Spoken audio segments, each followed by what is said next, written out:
నా పేరు శ్రీదేవి. నేను డిస్క్ ప్రాబ్లంతో చాలా సంవత్సరాల నుంచి బాధపడుతున్నాను. మాది మంచిర్యాల. నేను ఎన్ని హాస్పిటల్కి వెళ్ళినా నాకు ఆపరేషన్ కంపల్సరీ అవసరము, లేకపోతే నువ్వు మంచాలు ఉండాల్సి వస్తుంది అని అన్నారు. నాకు 2 కాళ్ళు బాగా తిమ్మిర్లు వచ్చేటి. అయితే నేను సార్ యూట్యూబ్లో చూసి సార్ దగ్గరకు వచ్చాను. వస్తే సార్ ఏమన్నారు, చాలా డేంజర్ స్థితిలో ఉన్నావు కానీ నువ్వు ఒకసారి ఎంఆర్ఐ చేయించమని చెప్పారు. చేసిన తర్వాత చూద్దామమ్మా అని అడ్మిషన్ చేసుకున్నారు. నాకు 3 టైమ్స్ రమ్మని చెప్పారు. నేను ఇప్పటికి 3rd టైం వచ్చాను. నాకు అప్పటికి కొద్దిసేపు నిలబడేదాన్ని కాదు. ఇప్పుడు నిలబడగలగడం, కొంచెం దూరం నడవడం, అన్ని పనులు ఫస్ట్ సారి వచ్చినప్పుడు కొంచెం ఇంప్రూవ్ ఉండేది. 2nd టైం వచ్చాను, అప్పటికి కొంచెం బాగుంది. ఇప్పుడు 3rd టైం ఇవ్వడంతోని నా ట్రీట్మెంట్ అయిపోయిందండి. నేను మంచిగా నడవగలుగుతున్నాను.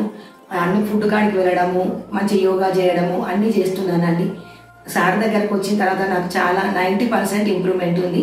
ఇంకా 10% మనం ఇంటికి వెళ్ళిన తర్వాత యోగా చేయడం, మనం తీసుకునే ఫుడ్తోనే తగ్గుతుంది అంటున్నారు సార్.